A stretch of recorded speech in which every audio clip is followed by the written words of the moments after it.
Okay, now I want to spend a few minutes talking about the evolution of Valence app development. This is kind of a fun topic for me to look back over time to see how Valence has evolved over the generations and years. You know, Valence 1 first came out in 2008, and it's come a long way since then. If you've looked at Valence in the past, and you've concluded for whatever reason it wasn't right for you, I think you're going to find this presentation, or over the next 10 slides or so, to be very eye-opening. And maybe you'll look at it again and conclude that it is right for you now. So let's dive right in. I like to start by talking about CNX's core beliefs. I talk about these a lot. I think it helps to understand them as we move on and talk about features in Valence, because things that we do in Valence and features that we add are all done through the lens of these core beliefs. So the first one is that we always want to take a user interface first approach to IBMI app development. In other words, everything else that we do with Valence and app development on IBMI, with all of that stuff, we want to make sure that the user interface is really a world-class, truly modern user interface. Okay, that's very important to us. And secondly, as kind of an extension to that, we also say that IBMI apps must be as good or better, that's underlined, right, than anything else on any platform. We're not just trying to create a good IBMI app. We want to make sure that our apps can stand up against apps on other platforms, right? That's really the goal. Otherwise, IBMI and its apps with Valence are gone, right? If they can't compete with the whole ecosystem of things that are going on out there. So that's very important to us as well. And then thirdly, we explicitly reject the lipstick on a pig screen scraping. That is not a viable long-term solution for modernizing IBMI apps. Those apps with their poor old green screen workflow will never stand up to truly modern apps that are written with Valence and on other platforms.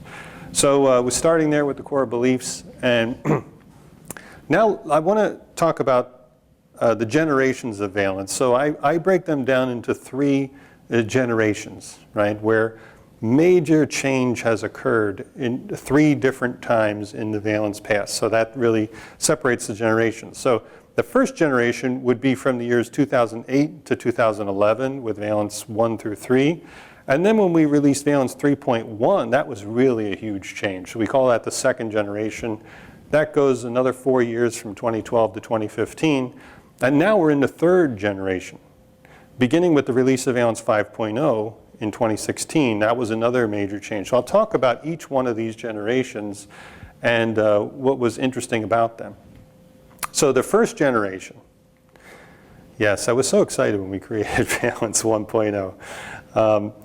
And this is a screenshot from it. It's a little embarrassing to look at right now, because UI first design, right? This doesn't look like a great UI to us right now, but remember, we've come a long way since 2008, and this was considered a world-class user interface in 2008, and maybe it was getting a little dated by 2011, and that's why we changed after that.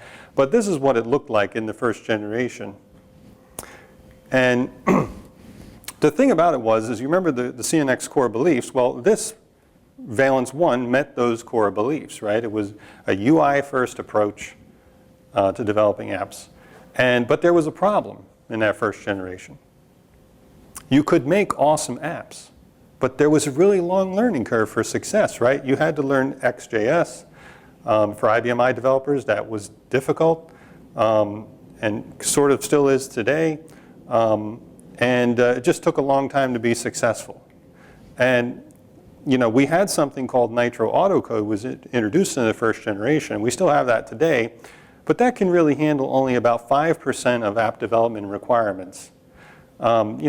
Simple inquiries and file maintenance apps. But then once you try to expand on them, then you really have to know the XJS and you have to have training and so forth. So we consider only about 5% of app development requirements that could meet. So what did we learn from this first generation of Valence? Well, we learned that IBMI developers are slow to learn JavaScript and XJS, right? That's just, it's a given. We have to come to terms with that. That's a slow thing for them to learn. We also learned that IBMI developers are mostly really bad user interface designers, right? If you've come from the green screen background and you're used to using SDA to make green screens, that's not a good background for developing, robust user interfaces in the web browser. So we try to address these things in the next generation, as you'll see. But we also learned from that first generation that forward-looking developers, a subset of the IBM community out there, really loved Valence. And all end users really loved their Valence applications, because it was a great user interface. So that's what we learned from the first generation. So then the second generation came along. And this was really a massive evolution of the UI when we went into the second generation. By 2012, what we had was really dated. So to remain true to our core beliefs, that it's a UI-first approach, we had to re-engineer the user interface. So this is what it looked like then. That's a sample of what we call the launch pad, where you launch apps in Valence. So that's what it was looking like from the 2012 to 2015 timeframe in the second generation. And also with this second generation, very, very important to the evolution of Valence, is we introduced new ways to speed up app development, right? So for those developers that were not being productive in the first generation, we gave them new ways to speed the app development. And those were compatibility with Sencha Architect for what you see is what you get design of the user interface.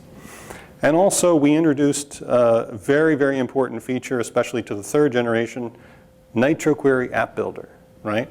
And over the course of the second generation, from 2012 to 2015, so by 2015, it had evolved to handle about 15% of app requirements, okay?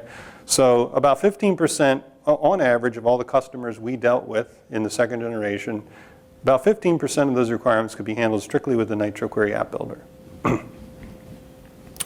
But the problem in the second generation was that Valence developers wanted more ways to do things easier and faster, okay? Especially with the NitroQuery App Builder. Seeing what the NitroQuery App Builder could produce really gave developers a taste of what could be done quickly, right? So they wanted more and more features. So then that leads us to the third generation, which began with the release of Valence 5.0 in 2016. So we further evolved the UI, right, to remain true to the core belief that we take a UI-first approach. So this is what was released in Valence 5.0 and what it looks like today with Valence 5.1. We have a desktop and the mobile launch pads there as an example. So in the third generation, we had a major, major investment in NitroQuery App Builder, right? The NitroQuery App Builder, with all that investment, can now handle up to 80% of app development requirements.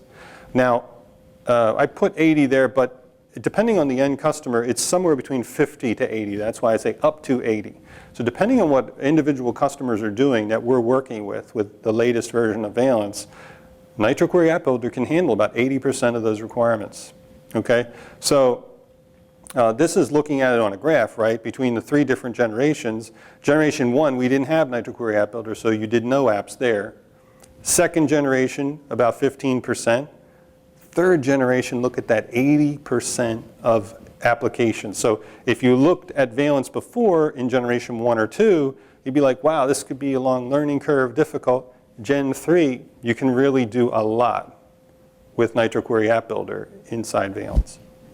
Okay, and to look at it a different way, these are all methods of app development up to 100%. So the green part is the pure XJS development. That's what you have to be trained on and really be a good JavaScript/XJS developer to accomplish. You can see Gen 1, it was mostly all that, with the exception of a few percent in the Nitro autocode. And then by Gen 3, most of the app development in Valence is being done with the NitroQuery App Builder, right? Now for that other 20% at the top, now today customers either contract with CNX to do that, or they're training developers in their organizations to do that part of it. But as you can see, it's a much smaller effort.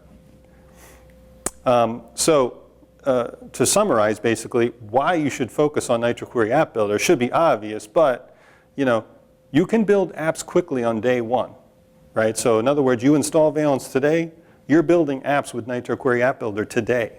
You're not going to 2-3 weeks of training to figure out how to do that. You can be successful with it today. Also, really, really important to our Valence developers is that their apps look great, even if you know nothing about user interface design, right? So in NitroQuery App Builder, you're just going in and you're creating data sources and widgets and hooking that all together in queries. Basically, by configuration, you're telling the NitroQuery App Builder how you want an app to be created, and then it's doing the UI design for you, both to desktop and mobile. So you can be really successful and not know too much about UI design. Okay, so also with the NitroQuery App Builder apps, it's really easy to upgrade those Nitro queries to new versions of Valence, right? You install the new version and they just kind of come over. There's really no coding or anything involved. So that's a good point.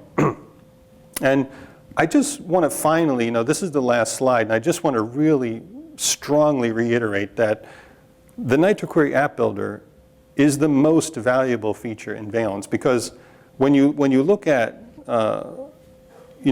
what you can do or what tools are within Valence for what you can actually produce to be valuable to your organization and productive, it's really the NitroQuery App Builder now that's giving you that highest value.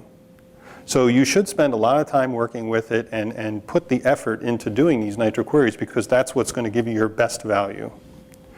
And also, CNX continues to make major investments. We see the NitroQuery App Builder as really the future, the current and the future way of developing most of your Valence apps. So we continue to put major investment into it. So when CNX is working with our end customers and we say to ourselves, we see what the app requirement is for the customer, we say to ourselves, can this app be developed in NitroQuery? And if the answer is no, we say why?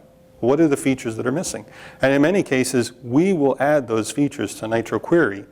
And in that way, over time, we keep adding more features and more percent of app requirements can be met with NitroQuery.